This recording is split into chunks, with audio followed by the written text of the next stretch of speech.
Sa puntong ito, balikan natin si COMELEC spokesperson James Jimenez tungkol pa rin sa issue ng balak na iprotesta ng City Mayor ng Cotabato na si Cynthia Giani Sayadi ang resulta ng plebisito sa kanyang syudad. Magandang umaga sa inyo, Director Jimenez. Magandang umaga po, Kara. Okay, nakapanayam namin kahapon dito sa News to Go si Mayor Sayadi at sabi niya marami daw mga flying voters na bumoto daw doon sa, at least sa Cotabato City. Sinasabi pa niya, statistically impossible daw yung naging voter turnout sa Cotabato. Ibig ba niya sabihin, konti dapat ang bumoto? Dahil hindi naman po ganun karami ang bumoto, no? In fact, ang tala natin is 54% lamang ang bumoto. So that's actually lower than the regional average.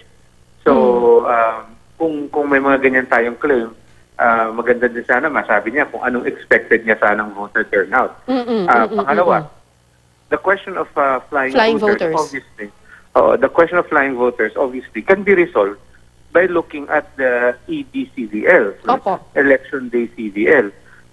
Kung ikaw ay nasa EDCVL, hindi ka pwedeng tawagin flying voter. Diba? Kasi ibig sabihin, ikaw ay lehitimong botante doon sa lugar na yon.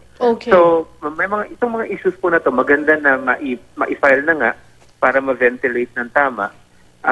Kasi otherwise, nagkwekwentuhan lang tayo eh. No?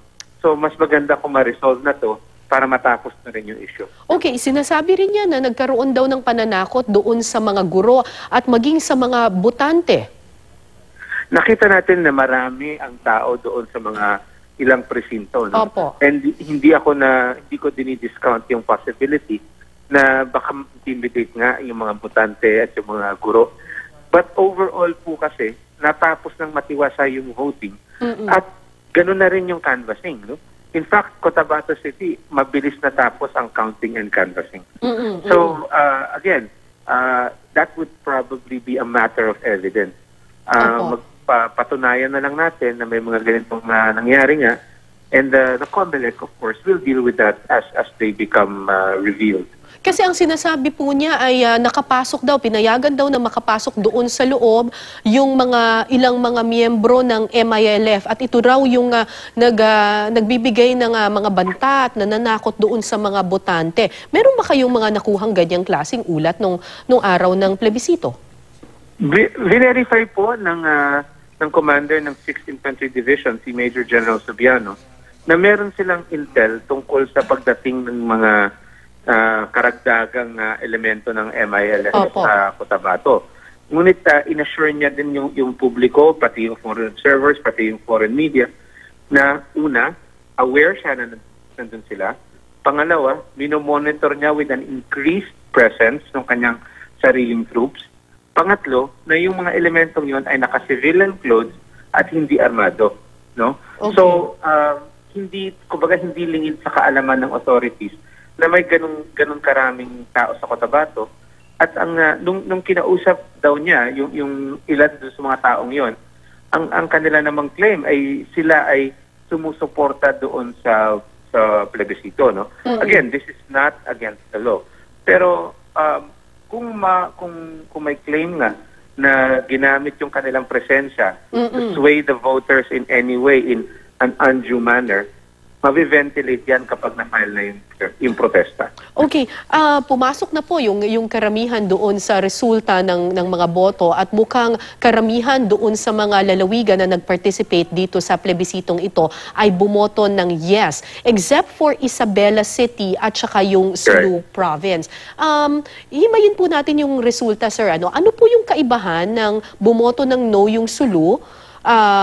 Pero isasama pa rin daw sa Bangsamoro Region, pero yung Isabela City sa Basilan, kung saan nanalo rin ng no, hindi sila isasama sa Bangsamoro Region. Opo, ang malaking pagkakaiba po ay ang Sulu ay bahagi na siya ng existing na ARMM. Okay. Dahil bahagi siya ng existing na ARMM, at ang ARMM ay bumuboto bilang isang buong geographical unit. Isang boto lang yan. Hindi sila hiwa-hiwalay na probinsya. Yung individual results sa mga probinsya, hindi siya ang pinagbabatayan ng resulta.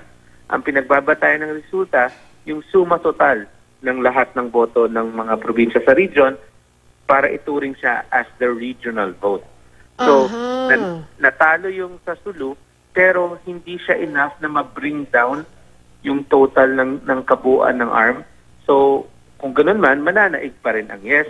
And ang Sulu mananatili within the ARM. Okay. The difference between that and Isabela City is Isabela City is not part of the ARM.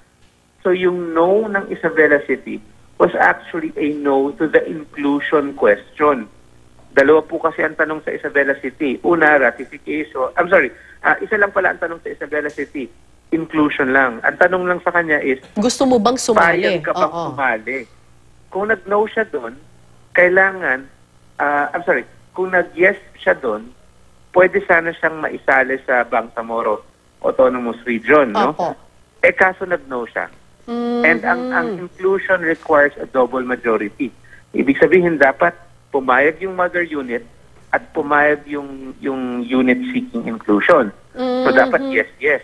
And in this case, yes, no ang naging outcome ata. No? So Okay. kung yes, no yan, hindi talaga siya masasama. So kahit ang karamihan sa Basilan ay bumoto ng yes and only Isabela City voted no, sila ang katangi-tanging hindi makakasama dito sa region, sa Bangsamoro region. Tama po yan. At kung matatandaan natin, ganyan din ang nangyari sa ARMM noon. No? That's why ang Isabela City, even if it is the heart of Basilan, it is not in fact part of the ARMM. Okay. Maraming salamat po sa inyo, Director James Jimenez, ang tagapagsalita ng COMELEC. Maraming salamat po. Thank you.